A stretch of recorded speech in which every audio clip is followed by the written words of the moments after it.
Hey folks, it's Frithgar here, how you doing? Welcome back to Farmville. I have dumped the rest of the slurry into the BGA.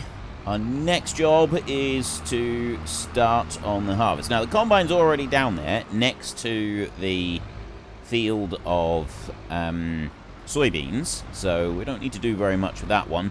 We can take the trailer down there, and then there's not actually a lot else that we need to do. We've got...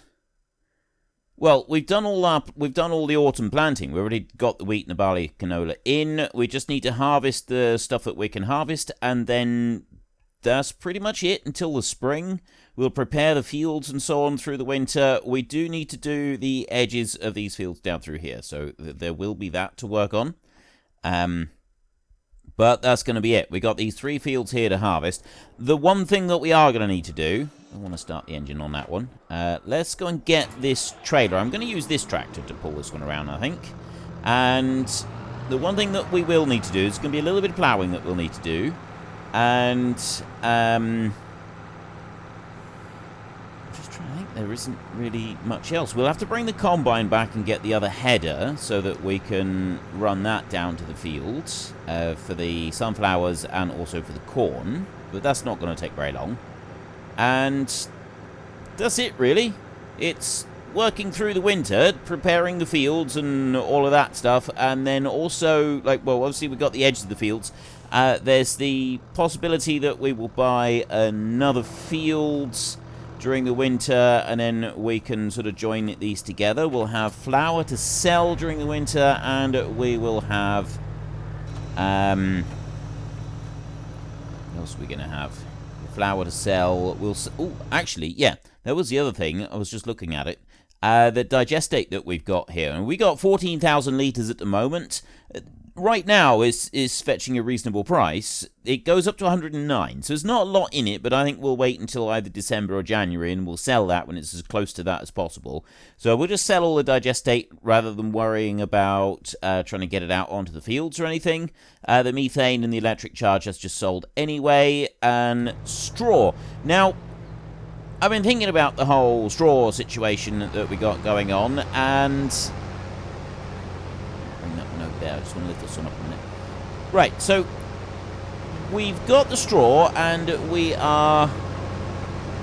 See, I do that. That's now got the straw chopper engaged. I'm turning off the straw chopper for the soybeans, certainly.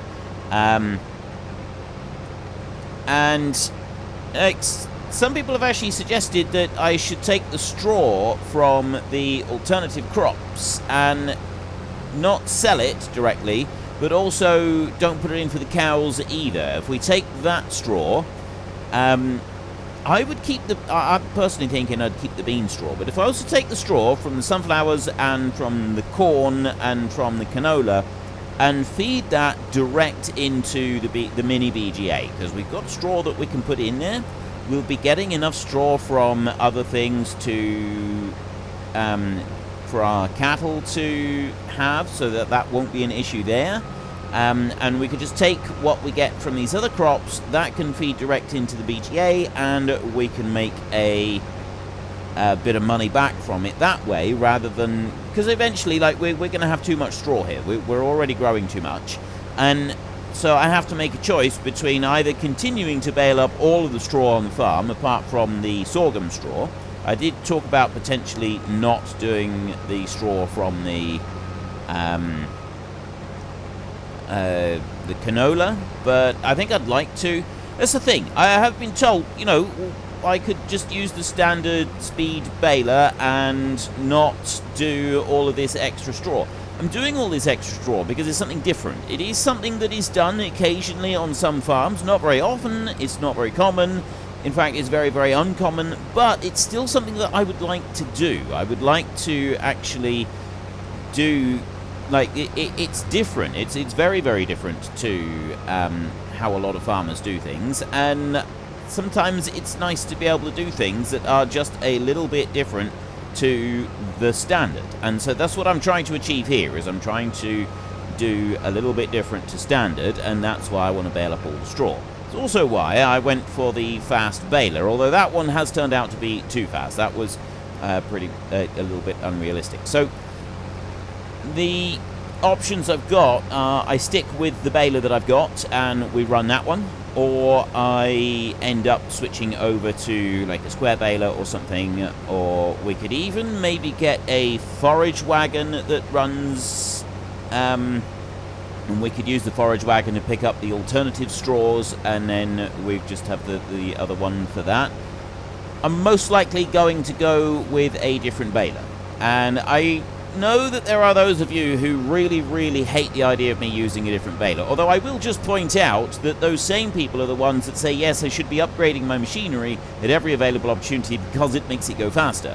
But as soon as I upgrade a baler to go faster, you say I'm spending a lot of money just to save a few seconds. That's what you're doing with any bigger machine. You're upgrading it to save a few seconds. So, yep, all right, I'm upgrading it to save a few seconds. I'm quite happy to do that. Being the one that sits here and does all the baling, it's more than a few seconds. So I'm thinking it's worth them. I can't do it at the moment because we've only got 20 grand, but I am definitely going to upgrade the baler further than what it is right now, and we will switch from the round bales that we have to square bales, and we will have a fast square baler. Now there are several fast balers that are on the market, and they're fast in real life. The one I have talked about previously is the Krone baler. They designed that one from the ground up to be able to go significantly faster than any of the competitors. Now, I think the competitors have kind of caught up now, but when they first made that baler, it was 25% faster on the ground than any other baler that was available at the time. 25%! It would race along like a rocket. It was absolutely beautiful. It was utterly insane. And it still does do that. It still does I can't remember there's something, pack baler, big pack, I think, big pack maybe, baler, and it whizzes along the ground at a ridiculous speed, and it's beautiful and glorious to behold. Right, let's bring you over here. That is everything done with this header for the year, so we will drop you down onto there like that.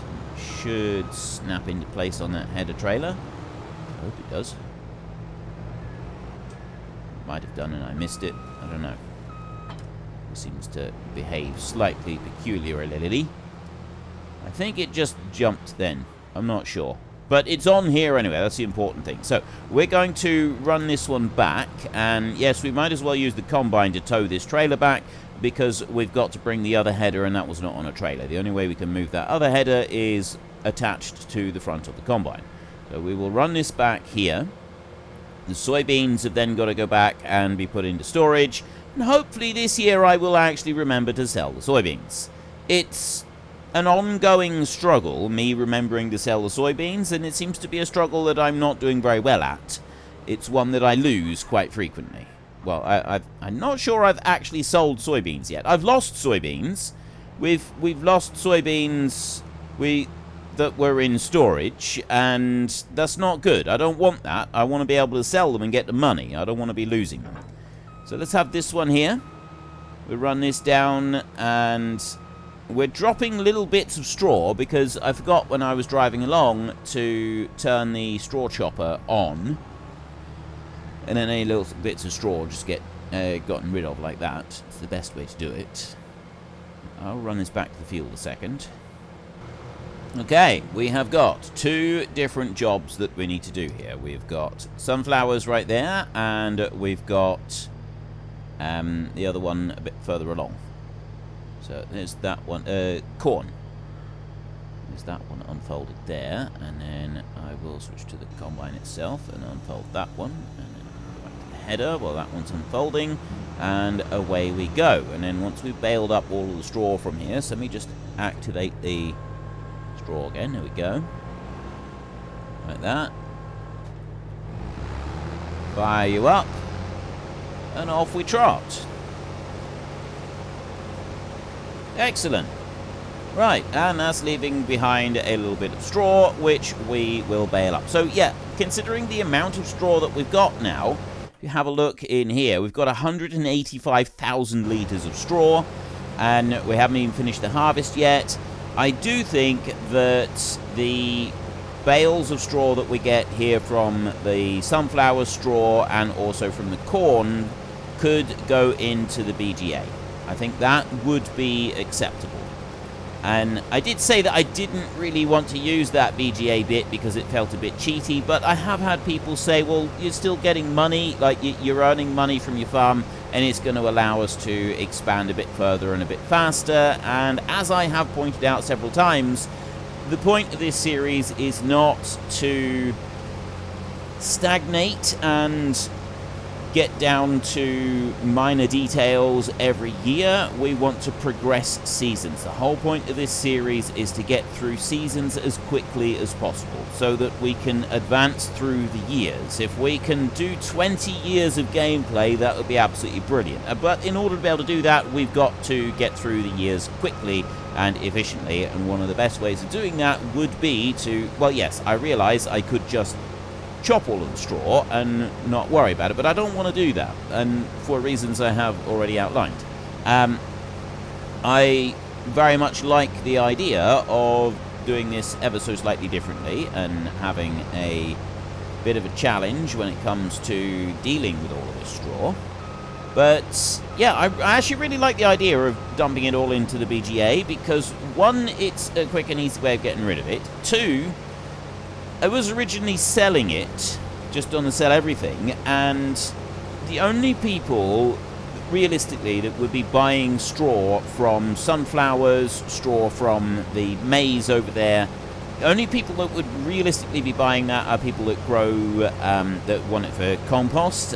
You could get contracts for mushroom compost for straw that was really no good for anything else whatsoever, so mushroom compost contract was always pretty good.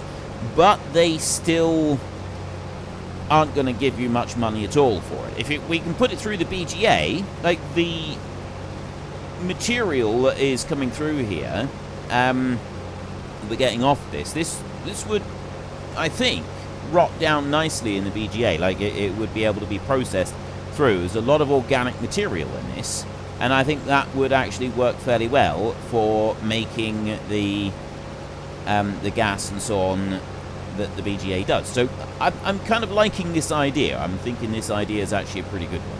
So that's what I'm going to aim for now, which means that I've got to very carefully bale up the straw in the bean field right there, and then that one we will take over to the cows, because the straw from the beans does actually have some feed value. I mean, I've mentioned this many times. There's, like, if it was pea straw, it'd be a lot more feed value than the beans, but there is still feed value in the bean straw. And so they can have that kind of mixed in with their food. And I mean, we used to give it to donkeys, and donkeys would get really fat on that. You had to be careful you didn't give them too much. We'd use it as kind of bedding and food. So you'd put, the day that you put fresh bedding in for the donkeys and scattered it around their pen, you didn't give them any other food. You didn't put hay in their rag, because they would ignore the hay for the most part anyway, and because they'd be busy eating the bean straw. They go through and they pick out all the best bits. And then they have a little bit of hay at the end of the day just to pick through, but that would make them fatter. The biggest struggle you have when you keep donkeys is stopping them from getting fat. Now, I realise that can sound a little bit daft, and I know there are plenty of people in the world that do mistreat animals. They shouldn't, they absolutely shouldn't, but they do. And I'm not one of those, and I don't come from a family that are those types of people. I can't stand that. I find that to be absolutely appalling, the way that some people mistreat animals. But the thing with donkeys is you'll often see these images of donkeys, they're really skinny and been mistreated. It's because they're just not fed at all, and they're really, really overworked and everything. A donkey that has access to food will grow fat very quickly. Donkeys are very, very good at converting food of any kind into fat on their bodies. So our biggest struggle with the donkeys at all times was keeping them fed, but making sure they didn't get fat. And if you just put them in a field with grass and nothing else, they would get fat. So you had to kind of limit it. Now, we did at one point, we had 2 horses. And so you put the donkeys in with horses, and the horses are very good at keeping, if you just keep horses in the same field all the time, they're very good at keeping the grass nibbled down tight. That would keep the donkeys in check, because they didn't have all the grass themselves. The horses would take the lion's share, or the horse's share, and donkeys would have what was left. And so the donkeys would maintain a healthy weight. And they would absolutely go nuts if they thought there was more food available. And you would think, from the way they behaved when there was other food around, that these poor creatures were starving to death. The appearance of their plump, well-rounded bodies indicated something different, but so long as you kept them in with the horses for the summer, they didn't get excessively plump and excessively round. In the winter, you could kind of control it a bit with the amount of hay that you put in for them, but it was still tricky. It wasn't always possible to stop them from putting on a bit of weight, because you've still got to feed them, but there's good feed value in hay, so you've either got to give them very little food, or you've got to find a way to bulk them out so that they aren't consuming too many calories. And we found that the best way to do that was to give them poorer quality hay. And we had a couple of fields that was almost completely 100% rushes, and we'd usually use that for bedding for the animals. The donkeys could eat that and maintain a healthy weight. So a lot of the time, the donkey's diet consisted of hay made out of mostly rushes. And they would still do really, really well. Like, the donkeys are absolutely amazing creatures. They really are. The amount of feed value they seem to be able to extract from everything is quite impressive. It really is. And that's one of the reasons that I rather liked them. Plus, they were also, like, really, really difficult and awkward. And I just admired that in a creature. I really did.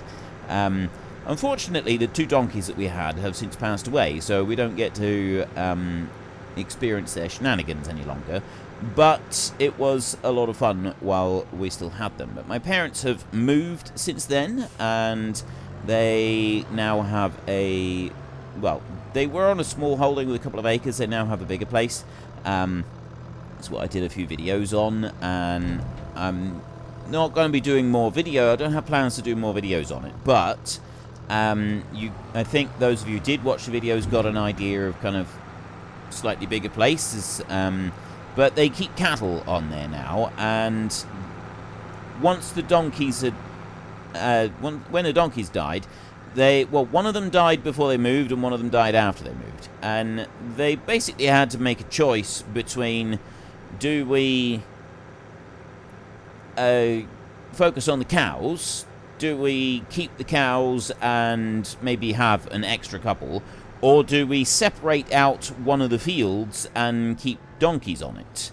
The cows have a commercial return, plus they're a breed of cows that my parents have loved from when they were children. And so it's pretty much a dream to have this herd of cows that they've got. They're a pedigree.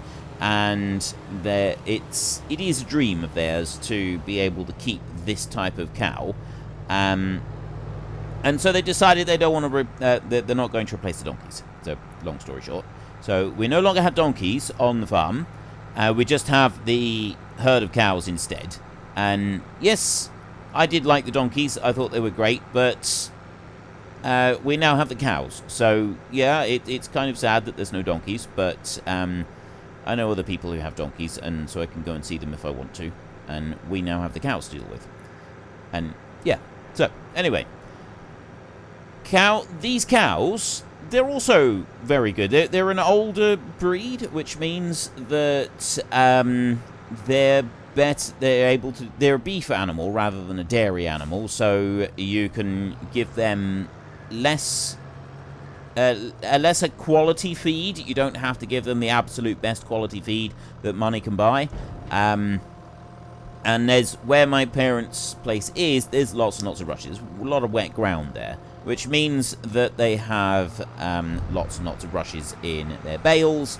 So the cows do eat pretty much all of it. Some of it they don't, like a few clumps of rushes they'll leave behind in their feed, and that just then gets chucked in for bedding. But for the most part, they are doing really, really well on what some cows, if they were dairy cows, they would not do well on. You wouldn't be able to run dairy cows on the feed that they've got coming out of that field, out of those fields, rather. My dad, many, many years ago, was a dairy farmer, and he had to be a lot more picky over what he fed his animals when they're dairy, because, well, obviously the animals need a lot more energy to be able to produce that milk every day. It requires a lot more energy, so the cows themselves have got to have a different kind of diet, and it helps them to have more grain supplements as well, whereas his cows now, they do get a little bit of supplement, but not very much at all. They don't need it. So the supplement that they get is mostly because cows really like corn. Yeah, they love grain and supplements and stuff. All cows do. They go nuts over it. It's like humans having sweets. Yeah, it's a really nice treat. But if you give them too much, well, sweets, pizza, whatever, think of your absolute favorite treat. That's how cows view corn. But if you give them corn all the time, then it's not very good for them. It's not good for their digestion. It's not good for them all round. You end up with a cow that is more fat than meat if you're not careful. And we don't want that. The adult cows, you don't want them getting really fat because it's unhealthy for them. They have trouble calving, and they're just not as happy an animal. And there's one important thing when you keep animals, when you keep cows, sheep, whatever, is you want the animals to be happy. And it's not just because you like the animals, there's also a financial incentive as well. If you have happy animals, they do better, and happy animals is basically more money in the bank. So even if you're someone that doesn't care in the slightest about how your animals are feeling and how well they're being looked after, if you look after them properly, you still get more money in the bank. So regardless if it's a personal choice or if it's driven entirely by finance, you want happy animals. We like happy animals because we like happy animals. Even the animals that aren't for any profit whatsoever, they're still looked after absolutely properly because we want happy animals. And we do everything we can to make them comfortable and happy, and that's how I think it should be for everybody. We know that that's not how the world works, but we can always hope that one day it'll change. So the cows, last year they were given sugar beet pulp. So basically when the sugar beet is harvested, it's taken to a factory, it's processed, and the sugar is extracted. The plants, the sugar beet, the great big beets, they're crushed, and all the juice is extracted. And what you're left with is this pulp that's just left over. And that is then dried out further, and all of the moisture is dried out. Well, I think it's down to like, I think sugar beet pulp's like 5% moisture or something. It's dry anyway. And it's then compressed and put into pellet form and put into bags, and then you go and buy it and feed it to your cows. And cows love it. They think it's amazing. They go nuts and stuff. So that was all we gave them for last winter. They had sugar beet pulp, and I think my dad is going to be doing the same again this year because sugar beet pulp is not actually all that expensive, and the cattle really like it. And there may be another supplement that he gives to the calves just to help them along a little bit, but it's only a small amount. And then when the cows are in the last month of pregnancy, because his cows, they all give birth in the spring, so about a month before they're due to actually give birth, a month, 6 weeks, it might be 2 months, he gives them an extra supplement as well, just to help them along and make sure that they are in tip-top condition and very healthy for when the calves start being born. But I'm not sure what that supplement is. I don't actually know. I don't live with them, and I only go and see them every so often, so I'm not 100% sure of all that goes on up there, but I do go up every week or couple of weeks and spend a day helping. So I am quite involved with a lot of what goes on. It's just I don't know all of the details of it. But yeah, they do get an extra supplement close to calving time. I'm going to finish up this field in a minute, so I think I can get everything into the combine. Alright, I am not going to get everything into the combine. I almost got everything into the combine. But we've got just a few litres of grain too much going on here, so I didn't want to do that. Do that. So let's drive the tractor over and we'll unload the little bit that we got there, and then we've got one more load that we can put in. So this corn here, I can't remember if I'm selling this or turning this into flour. Oh no, I don't have the mod for this one that gives us extra for flour, do I? No, it's wheat, barley, oat, or sorghum. And sorghum flour is actually finished, so we can deactivate that one. There's nothing else that we want to do. Right, so the corn will go into storage, and that will end up being sold. I don't know when the best time of year for that one is yet. Let's have a look. June. January, it does get a good price, but June is the best price for corn. So that's when we will be selling that. I'll finish this little bit here. Run through here. Let's just put that one away. And then we've got, that's all of our combine, that's all of the harvesting done. Unfortunately, folks, that is all we have got time for today. A massive thank you to everybody who has earned their way into the Great Book of Names. To find out some more details about all the names coming past, please head into the description and click on the link to the Discord. It's a link to another video. The link is on the other video. Please also consider checking out the links there for Nitrado, who provide gaming servers for games like Farming Simulator, Minecraft, Ark, and several others. And there's also Fanatical, who will help support your gaming habit by providing you with cheap games and also giving me a small commission on anything that you buy using my link.